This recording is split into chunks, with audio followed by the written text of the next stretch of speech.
النهارده هنتكلم عن بداية الرسوم المتحركة. مهم جدا أي حد عايز يتعلم رسوم متحركة يفهم ازاي هي بدأت وازاي أول حاجة عملوها عشان يقدروا يوصلوا للحاجة اللي احنا فيها دلوقتي. تمام. يلا بينا. الطريقة اللي كان الإنسان بيحاول يوصل بيها رسائله من وقت ما انخلق على هذه الأرض هي كانت الرسم على الكهوف والجدران، وقت ما كان الإنسان بدائي لسه عايش في عصور ما قبل التاريخ.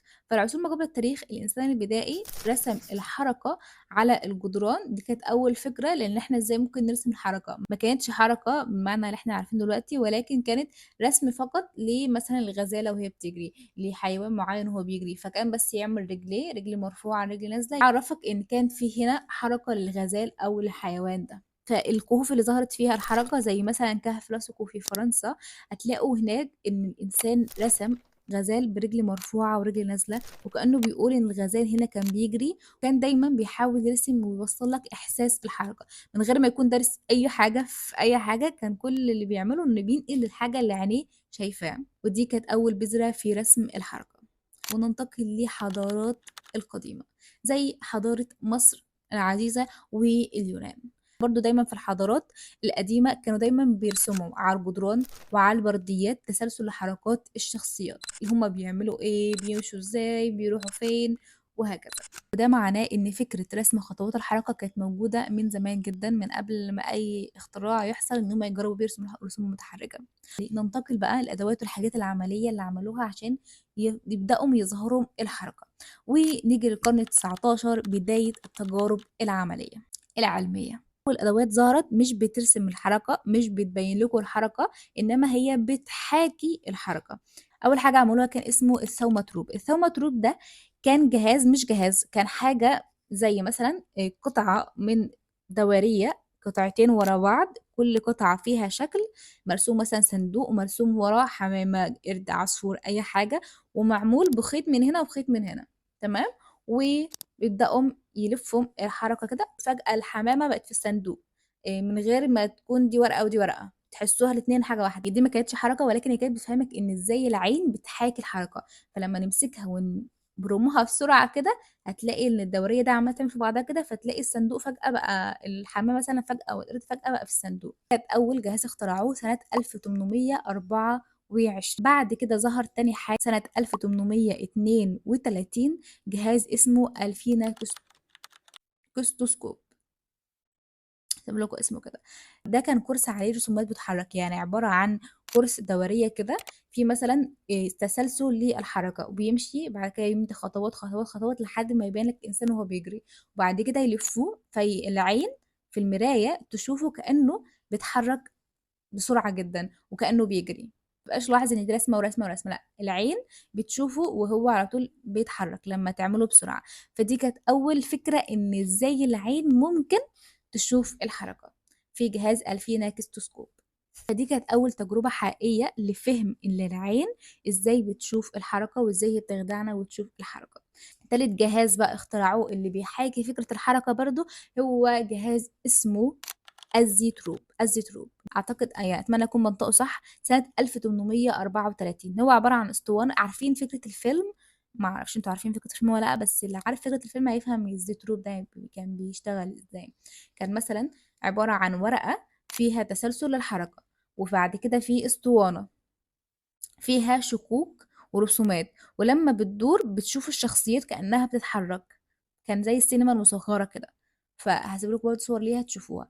فدي كانت أول 3 اختراعات عملوها عشان الإنسان يبدأ يشوف الفكرة. دي كانت سنة 1834. فتخيلوا بقى إزاي الإنسان كان شغوف جدا جدا جدا بالحاجة ديت. كانت دي زي حاجة جديدة، فكان شغوف بيها أوي لدرجة إن يعملوا اختراعات عشان بس يشوفوا الحركة بتتحرك. حاجة رائعة. اللي جاي لسه أعمق وأعمق. فبعد كده بقى نيجي بقى للحاجات الفعلية اللي اتعملت للرسوم المتحركة، من شخصيات بقى اترسمت، أفلام اتعملت، وهنا يظهر أول فيلم في أواخر القرن ال19، مع بداية بقى التصوير الفوتوغرافي والسينما. في أواخر القرن ال19 بدأ الناس بقى يستخدموا الصور المرسومة بدل الصور الحقيقية. ظهرت ساعتها الكاميرا والصور الفوتوغرافية اللي بدأت تصور، فبدأوا يشوفوا الحركة أكتر، فيرسموا الحركة اللي عايزينها ويصوروها، ويبدأ هنا عرض الرسوم المتحركة. هنا يظهر بقى أستاذ جيمس بلاكتون سنة 1906 بأول فيلم رسوم متحركة على سبورة. مش قادرة أتخيل قد إيه هما كانوا صبورين للدرجة دي.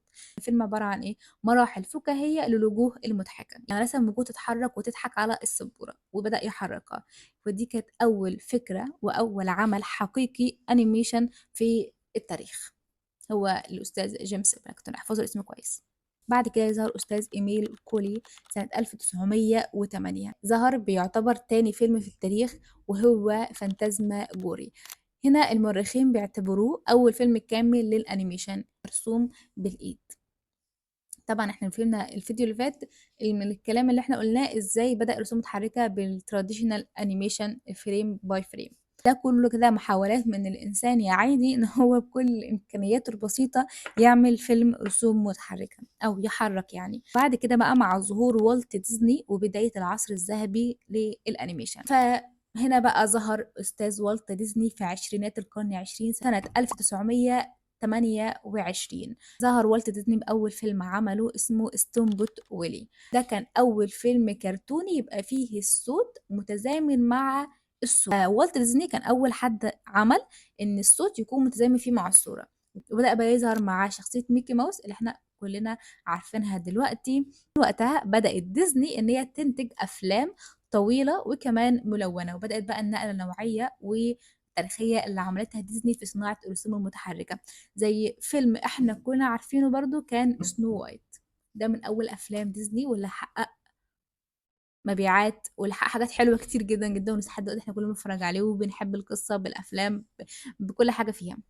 وأقول لكم إن عدد الرسومات اللي فيها ممكن يعدي إن 2 مليون رسمة. طبعا التقنية فريم على شفافات كده بيرسموا شاف، طبعا زي ما احنا شفناه في الفيديو اللي فات برضو وشرحت لكم ازاي احنا ممكن بنرسم الحركة. فكان على شفافة، كل رسمة بترسم على شفافة منفصلة. رهيب. فالفيلم كان رهيب، ده كان أول فيلم يعتبر بقى طويل سنو وايت، وكمان كذا فيلم عملوا بعدها في نفس الوقت في نفس الحقبة ديت. ودي كانت النقلة النوعية للرسوم المتحركة. بعد كده بقى ظهر عصر الأنيميشن الحديث اللي احنا فيه في السبعينات لحد اليوم. ففي السبعينات والثمانينات ظهرت بقى مين؟ العملاقة اليابان بالأنمي بتاعها. ظهرت في السبعينات الثمانينات، يعني ظهرت بعد كمان اختراع بقى والت ديزني الحاجات اللي عملت دي كلها. بدأت تدخل بقى هنا اليابان، قالت لا والله احنا لازم بقى ننتج حاجة، فعملوا إيه افلامها ومسلسلاتها وكل حاجة خاصة بالانمي اللي احنا بنشوفها النهاردة. عملت ليها اسلوب مختلف جدا جدا عن الكرتون الامريكي زي ديزني وخلافه من اللي ظهروا وقتها. فبعد السبعينات والثمانينات والنقلة اللي عملتها اليابان برضو في افلام الانمي، الكمبيوتر ظهر استاذ الكمبيوتر والحاسب الالي، ودخلت بقى كل الحاجات الديجيتال في الموضوع، وظهرت رسومات 3D ثلاثية الأبعاد. وكانت أول إنتاج لرسوم فيلم رسوم بالكامل معمول بال 3D كان اسمه توي ستوري، كان من إنتاج بيكسار. وبس كده. والنهارده بنشوف الانيميشن بكل ستايلاته المختلفة وكل حاجة حصلت فيه من أول ما بدأت العصر القديم في عصور ما قبل التاريخ لحد وصولنا النهارده. يا ترى احنا رايحين على فين تاني بكل الحاجات اللي ظهرت بقى بالاي اي اللي ظهر؟ طبعا انت لو بقى شفت كل الحاجات اللي فاتت دي كلها وتيجي تقارنها بالحاجات اللي طالعين بيها في الاي اي، حاجة في قمة المهزلة يعني. بس دي كانت تاريخ رسوم متحركة، حاولت أبسط لكم الموضوع أجيب لكم بالتدريج إزاي اتنقلت من هنا لهنا لهنا.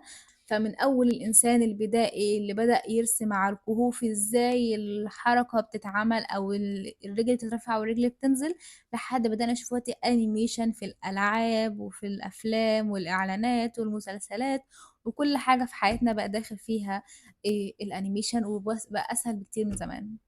فاعتقد دلوقتي عرفتوا ازاي الموضوع كان صعب وازاي كانوا شغوفين جدا بالحاجات دي. طبعا الموضوع اعمق من اللي انا شرحته، يعني في حاجات اعمق وتفاصيل اعمق بكتير جدا، ولكن دي بس كده ايه الملخص بتاع تاريخ الرسوم المتحركة. وبس كده. فاتمنى تكونوا استفدتوا من الفيديو، واشوفكم في الفيديو الجاي. جهزوا بقى شفافاتكم، عايزين شفافات لو سمحت، ورق شفاف ولو اي حد معاه تابلت او كمبيوتر او اي حاجه فقشطه. تمام. عشان نبدأ بقى نتعلم الرسوم المتحركة وناخد أساسياتها وأكاديميتها. أتمنى لكم رحلة ممتعة في الفترة الجاية.